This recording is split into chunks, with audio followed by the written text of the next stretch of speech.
Excellent week-end à toutes et à tous et bienvenue à cette grande édition du journal en langue française. Vous êtes en compagnie de Patrick Nyilidandi. Tout de suite, l'essentiel de l'actualité. Le Premier ministre rwandais Dr Justin Nsengiyumva a assisté en tant que représentant personnel du président Paul Kagame ce samedi à la cérémonie des prestations de serment et d'investiture du président élu djiboutien Ismaël Omar Guelleh. La cérémonie qui s'est déroulée dans la capitale a réuni de nombreux dirigeants, notamment de chefs d'État et de gouvernements de tous les continents africains, ainsi que de représentants des pays et organisations internationales.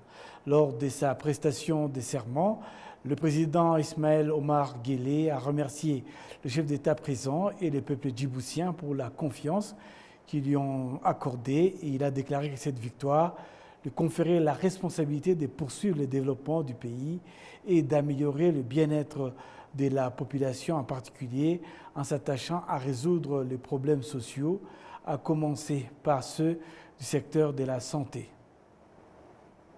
Le défi sanitaire demeure au cœur de nos priorités.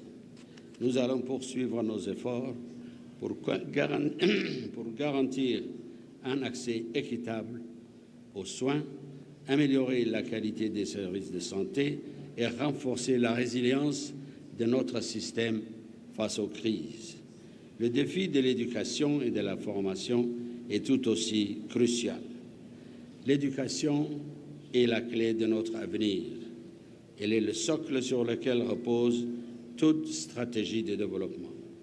Nous avons accompli des progrès importants en matière d'accès à l'enseignement. Aujourd'hui, notre responsabilité est d'aller plus loin.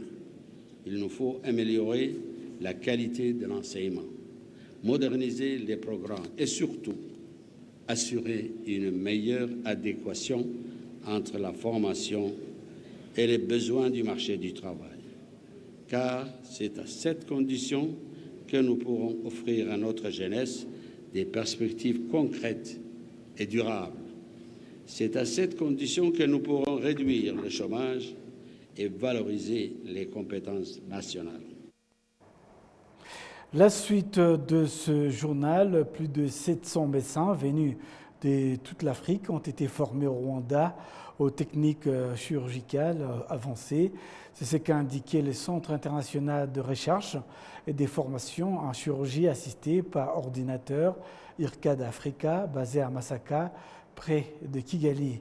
À IRCAD Africa, les médecins suivent une formation dans divers domaines chirurgicaux.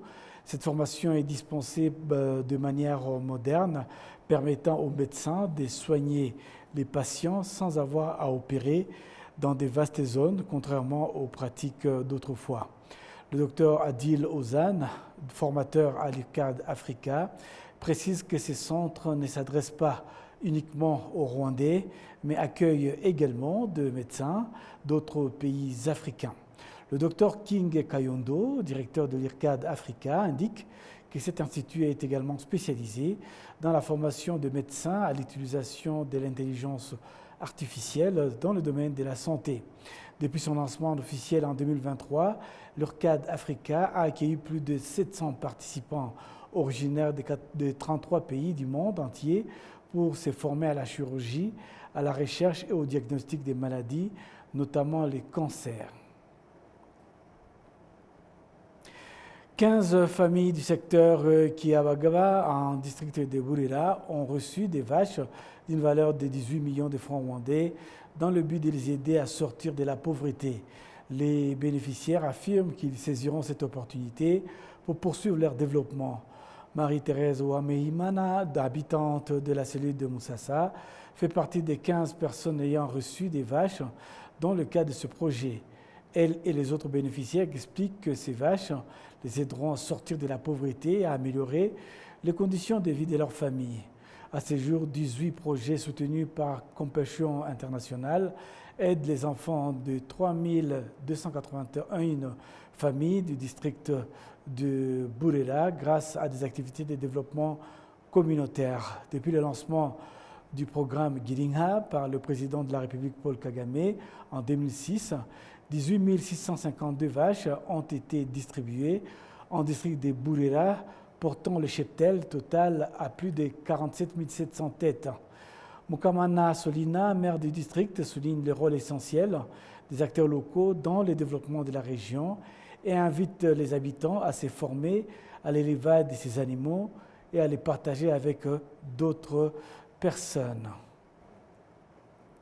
Et puis les éleveurs du bétail du district de Kayonza affirment que le manque de routes praticables les empêche d'accéder à leurs troupeaux. Le district de Kayonza espère toutefois que des travaux d'extension de routes vers le pâturage ont été entrepris. Ils ont lancé un appel aux autorités pour les aider avec la construction de nouvelles infrastructures afin qu'ils puissent acheminer plus facilement leur production vers le marché extérieur.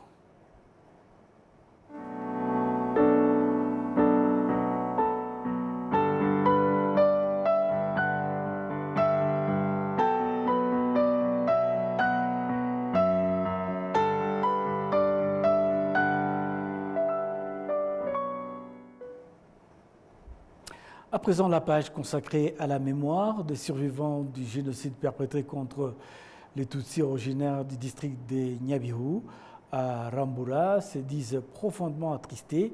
Ils pensaient que vivre à proximité de l'ancien président Juvenal Habyalimana à l'époque du génocide aurait pu les protéger, mais que ce ne fut plus le cas puisqu'ils ont été massacrés. Bayere Claude et Ouera Marie-Chantal font partie des survivants du génocide perpétré contre les Tutsis à Nyabihu, en secteur Rambura. Ils expliquent que Nyabihu est le lieu de naissance de l'ancien président Juvenal Habyalimana et d'autres figures importantes de son gouvernement. Lors de la 32e commémoration du génocide contre les Tutsis à Rambura, les survivants ont vivement critiqué les dirigeants de l'époque, les accusant de les avoir massacrés. Les survivants ont également critiqué leurs concitoyens qui ont tué leurs voisins Tutsis, notamment 3 prêtres qui dirigeaient la paroisse catholique de Rambura, le père Sipiridio Kageyo, Abia Mbere Antoine et Nitegeka Antoine-Marie Zachary. La mairie du district de Nyabihu exhorte ses administrés à saisir les opportunités offertes dans le cadre de la bonne gouvernance actuelle du pays pour se développer. Lors de cette commémoration à Rambura, 2 familles ayant survécu au génocide ont reçu des vaches afin de les aider à poursuivre leur reconstruction. Rendons-nous à présent à Gatsibo lors de la 32e commémoration du génocide perpétré contre les Tutsis, originaires des communes fusionnées pour former le district de Gatsibo. La direction et les employés de ce district de Gatsibo ont déclaré que cette initiative visait à renforcer l'unité du personnel et à prévenir les divisions. Lors de cette cérémonie, les anciens employés des communes fusionnées pour former ce district de Gatsibo ont été honorés. 5 d'entre eux ont été identifiés. Baingana Aimable, représentant des familles des anciens employés, affirme que leurs parents étaient des bons employés, malgré les difficultés liées au contexte de l'époque.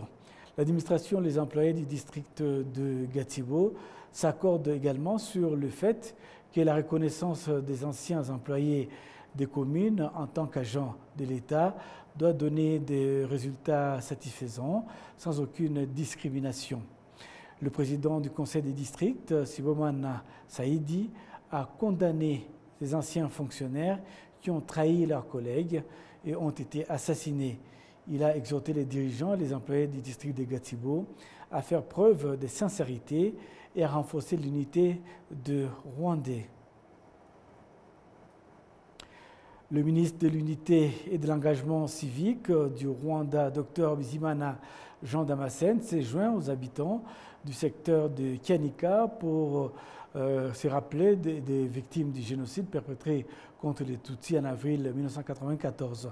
En effet, au plus fort du génocide perpétré contre les Tutsis, plus de 35 000 Tutsis ont été ainsi massacrés par les Interahamwe soutenus par les ex-FAR.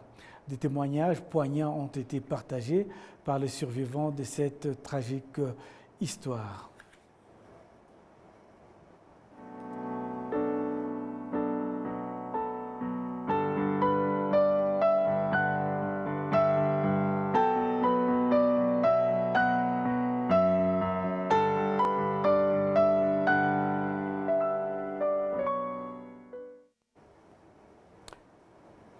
Rendons-nous à présent en district de Niabiou. Les habitants de la vallée des Vunga vivent toujours dans la crainte après les nouveaux dégâts provoqués par les glissements de terrain des Gisuma. Routes coupées, habitations menacées, activités économiques perturbées. Les habitants demandent désormais des solutions durables, notamment la relocalisation vers les endroits plus sûrs. Les habitants de la vallée de Vunga, dans le secteur de Sira, se disent fortement préoccupés par le glissement de terrain de Gisuma qui continue de détruire des infrastructures et de perturber la vie des populations de cette région. Ce glissement de terrain provenant des collines de Gisuma a provoqué d'importantes coulées de boue et de pierres transportées par les eaux de la rivière Kaziranghara. Ces crues endommagent régulièrement les habitations et les infrastructures routières. Dans la nuit de mercredi à jeudi, les éboulements ont de nouveau bloqué la route utilisée par les habitants des districts de Muhanga, Ngororero et de Gachienye pour accéder au marché de Vunga. La circulation est restée interrompue jusqu'en milieu de journée, paralysant ainsi temporairement les déplacements et les échanges commerciaux. Sur place, une importante foule d'habitants s'était rassemblée après la réouverture de la route, tandis que des engins étaient mobilisés pour dégager les débris et intervenir rapidement face au glissement de terrain qui frappe fréquemment la vallée de Vunga durant cette période du mois de mai. Les habitants affirment vivre dans une peur permanente et demandent aux autorités de les aider à quitter cette zone devenue dangereuse. Selon eux, leur vie reste constamment menacée par les catastrophes naturelles à répétition.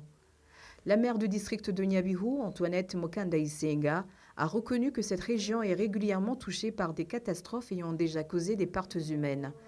Elle a appelé les habitants et les usagers de cette route à respecter les consignes de sécurité émises par les autorités. Elle a précisé également qu'une solution durable est envisagée.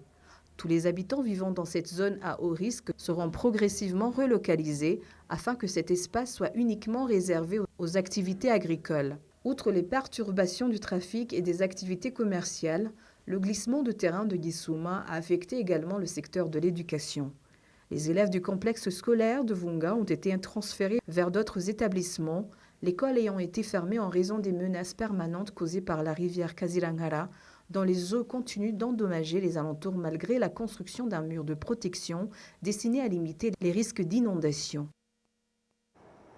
Et puis des experts en économie ainsi que plusieurs utilisateurs de services financiers demandent aux grandes banques commerciales de faciliter l'accès au crédit destiné à l'agriculture et aux petites et moyennes entreprises. Selon eux, les procédures longues et les exigences imposées par certaines banques poussent de nombreux citoyens à se tourner vers les groupes d'épargne et des crédits communautaires communément dénommés IBIMINA, même si ces derniers ne disposent pas les moyens suffisants pour répondre aux besoins des financements des entrepreneurs. Jean-Benoît Michel pour plus de détails. Les chiffres de la Banque nationale du Rwanda montrent que, d'ailleurs, ces groupes attirent de plus en plus de personnes souhaitant obtenir des prêts pour améliorer leurs activités économiques. En 2024, près de 72% des adultes ayant contracté des prêts ont eu recours aux coopératives d'épargne. Muzilanenge Joséphine affirme que ce système communautaire leur permet d'obtenir rapidement des fonds contrairement aux banques. L'avantage du coopérative d'épargne dans mon commerce, c'est que lorsque j'ai besoin de l'argent, je peux l'obtenir rapidement.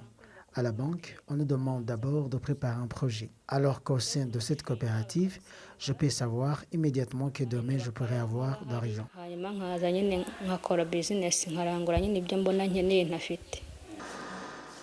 Les petites et moyennes entreprises représentent aujourd'hui 97% des entreprises opérant au Rwanda et offrent de l'emploi à plus de 2,5 millions de personnes. Pourtant, seuls 68% d'entre elles accèdent au crédit des institutions financières. Et parmi ces financements, 46% proviennent de groupes d'épargne communautaires.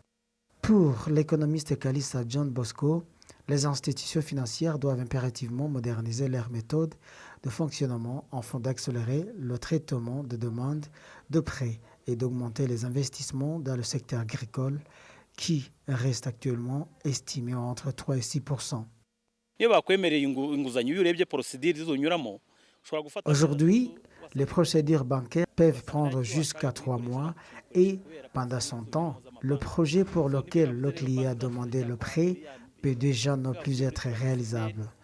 Nos banques fonctionnent encore avec d'anciens systèmes qui ne correspondent plus à la réalité actuelle.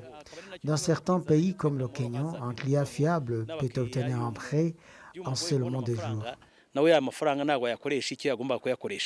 Selon les données disponibles, seuls 22% des Rwandais ont accès aux services des banques commerciales, alors que 96% des adultes, soit environ 7,8 millions de personnes, utilisent au moins un service financier. L'économiste Strato Habyarimana estime pour sa part que les banques privilégient surtout les clients disposant de garanties solides, de patrimoine important ou de comptes bancaires bien approvisionnés, au détriment des jeunes, des petits commerçants et des femmes exerçant de modestes activités génératrices de revenus. Urwunguko rero usanga ruva mu gufata risque nkeya ugasanga mu by'ukuri amafaranga yose Les banques cherchent surtout à limiter les risques afin d'être certaines de récupérer l'argent prêté tout en conservant des bénéfices élevés. Elles se concentrent davantage sur les clients possédant des garanties importantes alors que les jeunes et les petits commerçants ne reçoivent pas suffisamment d'attention. Face à cette situation, les autorités rwandaises ont adopté plusieurs réformes visant à renforcer l'inclusion financière. Une loi encadrant le fonctionnement des coopératives d'épargne a été publiée au journal officiel le 22 août 2024, tandis que la Banque nationale du Rwanda a lancé une stratégie nationale de 2026-2030 destinée à promouvoir des services financiers accessibles à tous et capables de soutenir efficacement le développement économique des citoyens. Rendons-nous en district de Kiré pour la dernière page nationale. La lutte contre la malnutrition et le retard des croissances chez les enfants demeure une préoccupation majeure pour les autorités et les familles. Des parents estiment que ce combat nécessite l'implication de toute la communauté, mais surtout un changement de mentalité au sein des ménages concernant l'alimentation et les soins accordés aux jeunes enfants. Le point avec Michel Iradoukounta. Dans plusieurs secteurs du district de Tireye, des parents reconnaissent que le retard de croissance chez les enfants reste un défi important qui nécessite une mobilisation collective et durable. Certains admettent que des habitudes et croyances persistent encore au sein des familles concernant la prise en charge des jeunes enfants. D'autres évoquent également les conflits familiaux et les mauvaises conditions de vie qui ont des conséquences directes sur la nutrition et le développement des enfants. Selon ces parents, la lutte contre la malnutrition et le retard de croissance doit devenir une priorité afin de réduire l'ampleur du problème dans la région. Les préoccupations ont été au centre d'une réunion élargie organisée dans le district de Tireye en réunissant des différents acteurs impliqués dans la lutte contre la malnutrition et le retard de croissance infantile. Au cours de cette rencontre, les autorités ont indiqué que le district connaît un recul dans cette lutte.